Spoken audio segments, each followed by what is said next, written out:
Hello everyone, मैं रवि एक बार फिर आप सभी का स्वागत करता हूं टारगेट सेमेस्टर के ऑनलाइन प्लेटफॉर्म पे। एक बार सभी को कॉन्ग्रेचुलेशन कि आपका लखनऊ यूनिवर्सिटी में एडमिशन हो गया। और आज की क्लास में हम बात करने वाले होंगे बॉटनी का सिलेबस, है ना। यानी कि बीएससी फर्स्ट सेमेस्टर में हमको बॉटनी के पोर्शन में हमको कौन कौन से पेपर पढ़ने हैं, कितने पेपर पढ़ने हैं, कौन कौन से टॉपिक्स हैं, कितने यूनिट्स हैं, इन तमाम सारे बातों को हम इस क्लास में देख रहे होंगे, समझ रहे होंगे। तो जो कि आपके एग्जाम के पॉइंट ऑफ व्यू से काफ़ी इंपॉर्टेंट होगा। क्यों? क्योंकि जब भी आप किसी एग्जाम के लिए अपेयर होते हो तो सबसे पहली प्रायोरिटी ये होनी चाहिए कि उस एग्जाम का जो क्राइटेरिया वो पता होना चाहिए, और दूसरी बात सर उसका सिलेबस क्या है। अब ये नहीं कि हम भैया कुछ भी पढ़ना स्टार्ट करें और वो सिलेबस के बाहर से वो एग्जाम में आएगा नहीं, तो कोई मतलब नहीं है। सबसे पहले हमको सिलेबस जानना पड़ता है कि इस एग्जाम में कौन कौन से टॉपिक्स पूछे जाएंगे, किस टॉपिक का वेटेज ज्यादा होता है लास्ट ईयर के एग्जाम के अकॉर्डिंग। ठीक है, तो उन तमाम सारे बातों को हम देख रहे होंगे, समझ रहे होंगे। ठीक है, तो चलिए हम यहाँ पे देखेंगे सर सबसे पहले कि बॉटनी जो है बीएससी फर्स्ट सेमेस्टर में बॉटनी में हमको कौन कौन से पेपर, कितने पेपर पढ़ने हैं और कितने टॉपिक्स को पढ़ने हैं। तो सबसे पहले हम बात करते हैं सर, जो पेपर का नाम है, पेपर के नाम की बात करते हैं BOT 101T, है ना। यानी थ्योरी वाला पेपर आपको देखने मिलेगा, जिसमें आपको मेजर की बात करते हैं biodiversity of plant, virus, bacteria, fungi and algae. यानी कि जो भी माइक्रोब्स हैं, जिसे हम वायरस की बात कर रहे हैं, बैक्टीरिया की बात कर रहे हैं, फंजाई की बात कर रहे हैं, और एल्गी के बारे में हम यहाँ पे देख रहे होंगे, समझ रहे होंगे। ठीक है बाबू, चलो आगे बढ़ते हैं सर। सबसे पहले हमको क्या देखने को मिलेगा सर, यूनिट नंबर 1। सबसे पहले हम बात करेंगे सर यूनिट नंबर 1 में। यूनिट नंबर 1 में क्या क्या है, ठीक है, इन सब के बारे में थोड़ा थोड़ा हम लोग देख लेते हैं सर। थोड़ा थोड़ा क्या, पूरा पूरा देख लेंगे कि सर हमको क्या क्या पढ़ना है, क्या नहीं पढ़ना है। सबसे पहले हम बात करेंगे सर किसकी, वायरस की बात करेंगे। और ये वायरस किसकी बात कर रहे हैं सर, ये प्लांट वायरस की बात कर रहे होंगे, जो कि हम बॉटनी में पढ़ रहे हैं। आपको पता है सर प्लांट वायरस होते हैं, एनिमल्स वायरस होते हैं, ये चीज है। अगर वायरस की बात कर रहे होते हैं तो इसका नेचर क्या है, क्लासिफिकेशन क्या है, स्ट्रक्चर क्या है, यानी कि इसकी हेलिकल क्या है, आइसो हेड्रल सिमेट्री क्या है, इसकी बॉडी में क्या कहते हैं जेनेटिक मटेरियल और प्रोटीन है कि नहीं है, इसके बारे में हम देख रहे होंगे, समझ रहे होंगे। प्लांट वायरस का, अगर कोई वायरस है, प्लांट वायरस अगर प्लांट पे एक्ट कर जाता है, लग जाता है, तो कौन कौन से सिम्टम्स अपेयर होते हैं, एक्सटर्नल सिम्टम्स कौन कौन से लग रहे होंगे, इंटरनल सिम्टम्स कौन कौन से होते हैं, जिससे आप ये जान जाते हो कि भैया इस प्लांट में वायरस लग चुका है, डिजीज कॉज हो चुका है ना। सिम्टम्स क्या होंगे उनके बारे में पढ़ा जाएगा। फिर ये कैसे ट्रांसमिशन होता है इनका, एक प्लांट से दूसरे प्लांट में ये वायरस कैसे ट्रांसमिट होते हैं, इनकी जीनोमिक एक्टिविटीज ऑर्गेनाइजेशन क्या होती हैं, है ना। रेप्लिकेशन ये कैसे कर रहा होता है, टीएमवी में टोबैको मोज़ेक वायरस में कैसे ये रेप्लिकेट कर रहा होता है, तमाम सारे बातों को हम देख रहे होंगे, समझ रहे होंगे अपने यूनिट नंबर 1 में।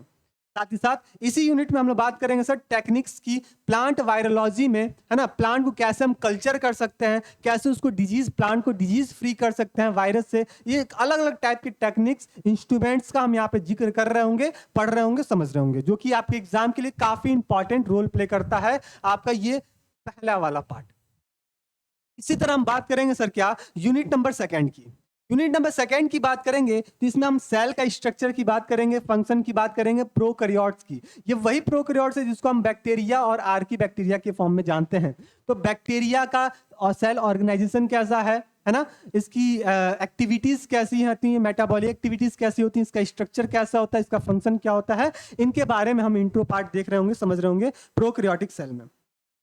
प्रोकैरियोटिक सेल की क्लासिफिकेशन की बात करेंगे कि भैया जो कार्ल्स वूज साहब थे वो 3 डोमेन सिस्टम देते हैं, आर्की, यू बैक्टीरिया और यूकैरियोट्स। तो उसके पीछे क्या कॉन्सेप्ट था, ये चीज हम देख रहे होंगे, समझ रहे होंगे, है ना। आर्की ग्राम पॉजिटिव बैक्टीरिया, ग्राम निगेटिव बैक्टीरिया, है ना। फिर आपका बताओगे सर ये मेटाबॉलिक डाइवर्सिटी बैक्टीरिया कैसी है, ये चीज हम यहाँ पे देख रहे होंगे। फिर बैक्टीरिया का सेल डिवीजन कैसे होता है, माइक्रोबियल ग्रोथ कैसे करते हैं बैक्टीरिया, बैक्टीरिया में ग्रोथ कर्व कैसे होता है, इन तमाम सारे बातें हम यहाँ पे देखेंगे सर, समझेंगे। ठीक है, वाइबिलिटी, किसी बैक्टीरिया की वाइबिलिटी कितनी होती है, जैसे होता है ना कि जैसे ई कोलाई है, ई कोलाई की अगर बात करते हैं, ये चीज हम लोग डिटेल में पढ़ रहे होंगे, लेकिन एग्जाम्पल की समझ लीजिए। जैसे हम बात करें सर ई कोलाई, एस्कुरेचिया कोलाई की बात करते हैं, तो इसकी जो लाइफ टाइम होता है 20 मिनट का ही होता है। तो जितना भी एक्सपेरिमेंटल काम किया जाता है वो ई कोलाई के ऊपर किया जाता है। क्यों? क्योंकि यहाँ पे हमको जनरेशन आफ्टर जनरेशन 20 मिनट में हमको एक जनरेशन प्राप्त हो जाएगा। ठीक है। तो कम समय में हमको ज्यादा एक्सपेरिमेंट प्रूफ करने का काम हम ई कोलाई पे कर लेते हैं। तो हर बैक्टीरिया का अलग अलग वायबिलिटी होती है सर्वाइव करने की, तो उसके बारे में हम देख रहे होंगे सर, समझ रहे होंगे। साथ ही साथ म्यूटेशन, जो सर्टेन चेंजेस हो जाते हैं, म्यूटेशन ह्यूगो डिवेज के थ्रू दिया गया था, तो उसके बारे में देखेंगे सर बैक्टीरिया में कैसा हो रहा है, बैक्टीरिया की जेनेटिक रिकॉम्बिनेशन कैसे होती है, माइक्रोबियल ग्रोथ कंट्रोल कैसे किया जाता है बैक्टीरिया को, है ना। तो ये के बारे में हम यहाँ पढ़ेंगे, समझेंगे। साथ ही साथ इकोनॉमिक इंपॉर्टेंस क्या है बैक्टीरिया, जैसे कि यूजफुल बैक्टीरिया कौन कौन से होते हैं, हार्मफुल बैक्टीरिया कौन कौन से होते हैं। यूजफुल बैक्टीरिया हैं तो कहाँ कहाँ हमको बेनिफिट प्रोवाइड कर रहे होते हैं, फूड में कौन कौन से बैक्टीरिया यूज होते हैं, है ना। तो इन सब के बारे में हम देख रहे होंगे सर, समझ रहे होंगे। ठीक, आगे बढ़ेंगे हम लोग यूनिट नंबर 3 में। अच्छा, अभी बताएंगे सर इसको कैसे कंप्लीट पढ़ना है, हर टॉपिक वाइज पढ़ना है तो कैसे पढ़ सकते हैं, वो अभी हम लास्ट में बताएंगे। लेकिन फिलहाल हम यहाँ पे यूनिट नंबर 3 और 4 का देख लेते हैं सर। यूनिट नंबर 3 की बात करते हैं तो सेल स्ट्रक्चर फंक्शन की बात करेंगे, यूकैरियोटिक सेल का। प्रोकैरियोट की तो बात कर रहे हैं बैक्टीरिया, यूकैरियोट में हम फंजाई की बात करेंगे, जिसमें एग्जाम्पल लेके हम चलेंगे ईस्ट का। इसका एग्जाम्पल लेके चलेंगे सर, ईस्ट का लेके चलेंगे, ये चीज आप ध्यान रखिएगा। फिर क्लासिफिकेशन की बात करेंगे, थैलस ऑर्गेनाइजेशन की बात करेंगे, फंजाई में रिप्रोडक्शन कैसे होता है, इसकी इकोनॉमिक इंपॉर्टेंस क्या है फंजाई का। कई सारे फंजाई हैं जो कि यूजफुल होते हैं, कई सारे फंजाई होते हैं जो हार्मफुल होते हैं। जैसे यूजफुल की बात करते हैं, जैसे पेनिसिलिन की बात कर लेते हैं, है ना। और भी सारे बहुत सारे फंजाई होते हैं जो कि यूजफुल होते हैं, इकोनॉमिक इंपॉर्टेंस रोल प्ले कर रहे होते हैं। हार्मफुल फंजाई भी होते हैं जो कि डिजीज कॉज कर रहे होते हैं, जैसे कि रिंग वॉर्म हो गए, है ना। और भी सारे बहुत सारे फंजाई होते हैं जो कि डिजीज कॉज कर रहे होते हैं। फिर इसकी क्लासिफिकेशन की बात करेंगे, लाइफ साइकिल की बात करेंगे। साथ ही साथ इसमें जो इंपॉर्टेंट मेंबर्स हैं, जैसे अल्ब्यूगो है, पैंथिनियम है, जाइगोमाइकोटा है, राइजोपस है ना, बेसिडोमाइसिटिस है, सैक्रोमाइसिस है, ड्यूटेरोमाइकोटा है, इसके जो अलग अलग क्लासिफिकेशन के मेंबर्स हैं, इनके बारे में हम लोग डिटेल में बात कर रहे होंगे। लाइकेन के बारे में बात कर रहे होंगे, लाइकेन की क्लासिफिकेशन के बारे में देखेंगे, कैसे ये पॉल्यूशन को इंडिकेट कर रहा होता है, इसके बारे में देख रहे होंगे लाइकेन के अंदर, है ना। तो ये सारे के सारे कॉन्सेप्ट हम किस में देखेंगे, अपने फंजाई वाले यूनिट में देखेंगे, जो कि आपके यूनिट नंबर 3 में रखता है, काफी ज्यादा इंपॉर्टेंट होता है।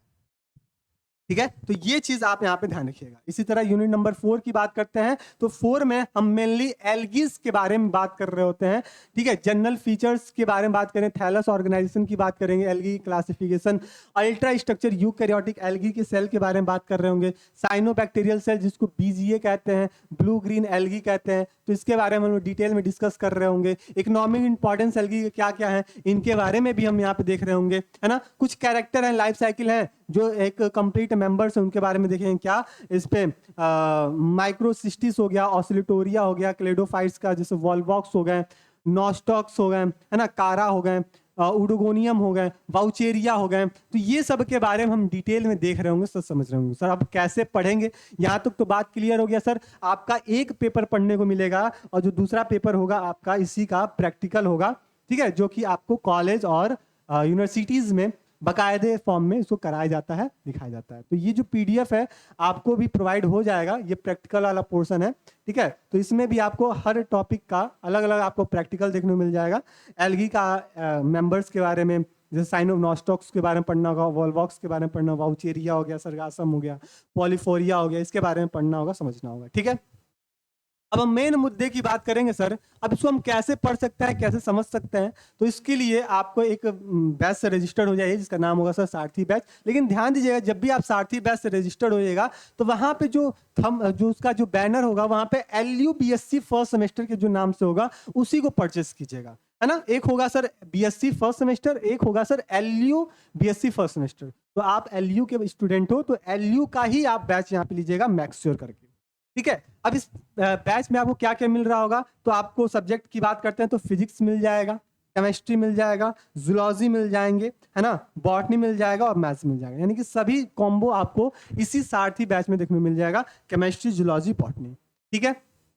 ठीक है सर, इसमें फीचर्स क्या है, क्यों हम ये बैच ले लें, इसका फायदा क्या होगा। तो फायदा की बात करें तो आपको थ्योरी क्वेश्चन जितने होते हैं, हर यूनिट वाइज आपको थ्योरी क्वेश्चन यहाँ पे दिखाए जाएंगे, बताए जाएंगे, ये चीज आप यहाँ पे ध्यान रखिएगा। साथ ही साथ जितने भी क्लासेस होंगे वो सारे के सारे आपको बैच में ही मिलेंगे, सारथी बैच में ही मिलेंगे, ये बात ध्यान रखना है सर। जितने भी नोट्स होते हैं, जो कि नोट्स आपको बाइलैंग्वेज फॉर्म में मिल जाएगा, ठीक है। आपको एग्जाम में कैसे लिखना है वो सारा कॉन्सेप्ट आपको वहां बताया जाएगा, जो कि PDF फॉर्म में होगा, आपको बैच में ही मिल जाएगा, ठीक है। अगला ये सारा चीज आपको मैथ ऐप में मिल रहा होगा। कुछ ऐसे भी टॉपिक्स होंगे जिसका हम कुछ इंपॉर्टेंट एमसीक्यू भी करा रहे होंगे, जिससे आपका वाइवा के लिए आप उसके लिए क्रिस्टल क्लियर हो जाओ, है ना। वाइवा में जैसे पूछा जाएगा तो उसके लिए 1 वर्ड में कैसे आंसर बताते हैं, तो वो एमसीक्यू से क्लियर हो जाएगा, आप वहां से उसको क्लियर कर सकते हो। शॉर्ट नोट्स आपको प्रोवाइड किए जाएंगे। मोस्ट इंपॉर्टेंट आपको पर्सनल मेंटरशिप मिलेगा, है ना, कि आपको किसी भी टॉपिक पे, चाहे जूलॉजी में, बॉटनी में, केमिस्ट्रीज में, मैथ्स में, है ना, फिजिक्स में, किसी भी टॉपिक पे कोई भी डाउट होता है तो अपने पर्सनल मेंटर से कनेक्ट होइए और वहां पे अपने डाउट को सॉल्व कीजिए। तो ये सारे फीचर्स मिलते हैं सर, ठीक है।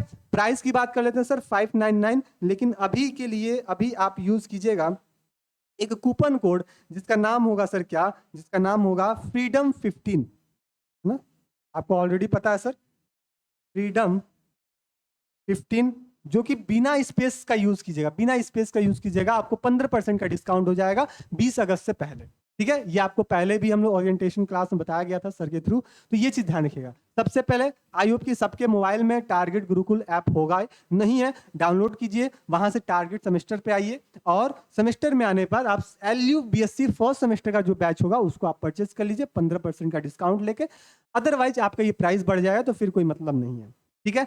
मेन बात ये चीज था। दूसरी बात ये कि भैया ये जो पीडीएफ था सिलेबस का आपको बैच में ही मिल जाएगा। तीसरी बात कि आपकी डिस्क्रिप्शन में व्हाट्सएप ग्रुप का लिंक दिया गया होगा LU BSc फर्स्ट सेमेस्टर के नाम से, उस ग्रुप से ज्वाइन हो जाइएगा। व्हाट्सएप ग्रुप है जिसमें आपको कंप्लीट अपडेट आपको मिलते रहेंगे कि सर क्लासेस कब लाइव हो रही हैं, कब क्या शेड्यूल है, बैच में कैसे शेड्यूल होता है, और बैच में हम लोग लाइव क्लासेस कर रहे होते हैं। ये सारे जो भी डिटेल्स होंगे आपको ग्रुप में प्रोवाइड कर दिए जाएंगे, ठीक है। तो इसके लिए आप आराम से रहिएगा।